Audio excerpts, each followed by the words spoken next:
नमस्ते महाराष्ट्री। महाराष्ट्री, मेरा नाम मोनिका जैन है, मैं दिल्ली से हूँ। महाराष्ट्री, मेरा सवाल ये है कि पद्मावती माता हमारे लिए पूजनीय है या नहीं है?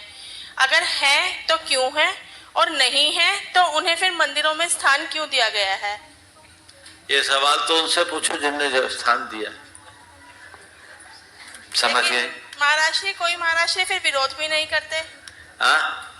अगर ऐसा कुछ है तो किसी भी महाराष्ट्री ने आज तक ऐसा भी नहीं कहा कि मंदिरों में स्थान नहीं देना चाहिए। महाराज ने समर्थन किया क्या?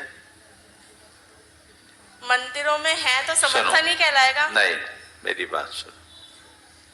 हमारे यहाँ हमारे पूज्य कौन है पहले ये जानो। वीतराग, देव, सास गुरु, पंच परमेष्ठी, यही पूज्य है ना? हाँ जी। आपने जिनकी चर्चा की, क्या उन्होंने वीतराग देव में रखोगे? नहीं महाराज। शास्त्र में रखोगे? नहीं। गुरु में रखोगे? नहीं। अरहंत है? नहीं। सिद्ध है? नहीं। आचार्य है? नहीं। उपाध्याय है? नहीं। साधु है? नहीं। फिर क्या काम? तो फिर महाराष्ट्री, फिर कोई भी महाराष्ट्री विरोध क्यों नहीं करते कि जो मंदिरों में? देखो, ऐसा है, विरोध इसलिए नहीं करते कि हम लोग समाज को झगड़े में फंसाना नहीं चाहते, लेकिन महाराष्ट्री, पर हम आपका विवेक जगाना चाहते हैं। क्या नहीं करना है इसको बोलने से अच्छा है क्या करना है इसका प्रचार करो।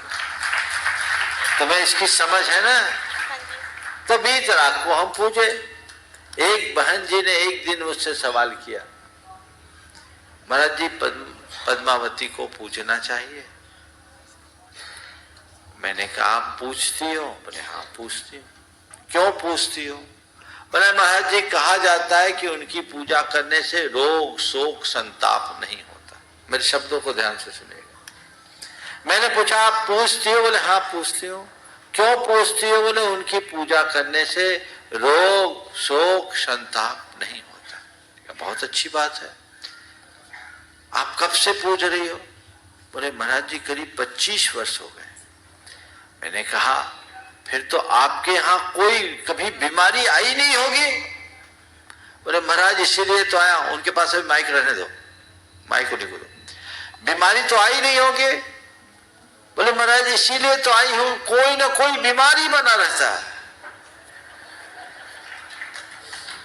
ठीक है चले, लेकिन आपके यहाँ कोई शोक तो नहीं हुआ होगा?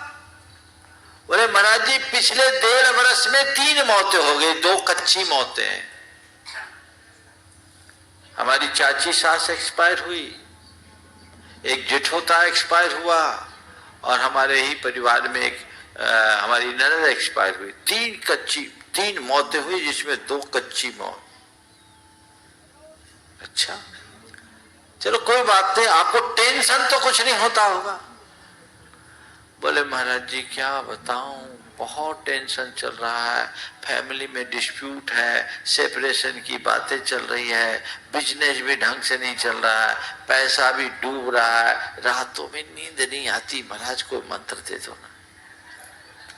हमने कहा बहन जी अब आप ही बताओ, आपने कहा उनकी पूजा करने से रोग शोक संताप नहीं होता, तो तुम 25 वर्ष से पूछ करके भी रोग शोक संताप नहीं मिटा पाई, तो दूसरे का कैसे मिटेगा?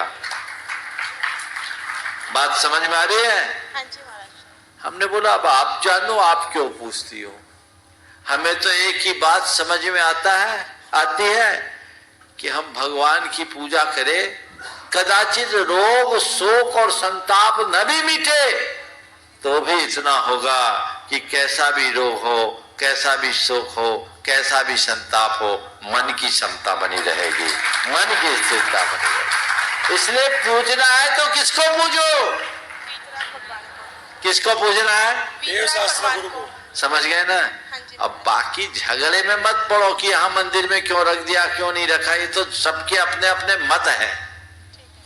जिनके जो मत है उनके अनुसार करो, लेकिन तुम तो वीतरागता से जुड़े हो तो जुड़े रहो।